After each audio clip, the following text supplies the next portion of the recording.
Hello, welcome to this video of Confessions of a Spouse of a Veteran with PTSD. I remember the first time my husband told me that he had no emotions. I remember how I felt. I remember how I couldn't understand what he was telling me at one point. It took me a while to make sense of what he was saying because, you know what? Actually, I believe he was wrong.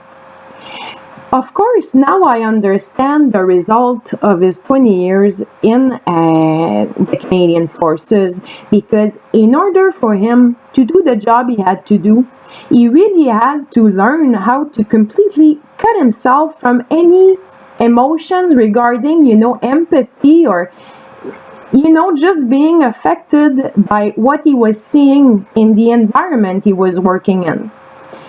And sometimes, it was very hard. It sounds almost easy to say, well, he had to, learn how to cut himself from his own emotions, but I guess we don't get what it really means, because I've never been in the forces. I've never been in an environment where, as a civilian, I'm not allowed to go, for instance. So it was hard for me to understand what he really meant at one point, and what it really meant for him. Because for him, he was not able to feel those emotions, those positive emotions. At one point, his ability to have empathy, it's gone. It's gone for everybody. Me, his children, the rest of the world, forget it. Empathy is gone. It's true, but it's not true. Because it was his definition of not having emotion. But me, as his wife, I see the love in his eyes.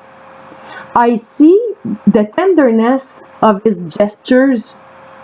I saw how he was caring with the children, how he would take care of them when they were sick, for instance. So to me, it's clear that he does have positive emotions inside. But you know what? I believe that for a long time, he wasn't able himself to recognize those emotions that were lying inside of him deep down. To me, they are still there at some point. But no, maybe he cannot have empathy, but now, although he cannot feel it, he can more and more rationalize empathy and understand that others have needs, have pains, that even if he doesn't feel it, he acknowledges the fact that it's there in other human beings. Yeah. So I don't believe that he doesn't have emotions the way he says it, but I believe that for a long time this is how he would feel it himself, and this is how he would perceive himself. Well, my job basically, and it took me a long time, was to help him realize that although there are some emotions that he doesn't feel, and maybe he won't feel them for the rest of his life, still there's something very good that lies inside of him.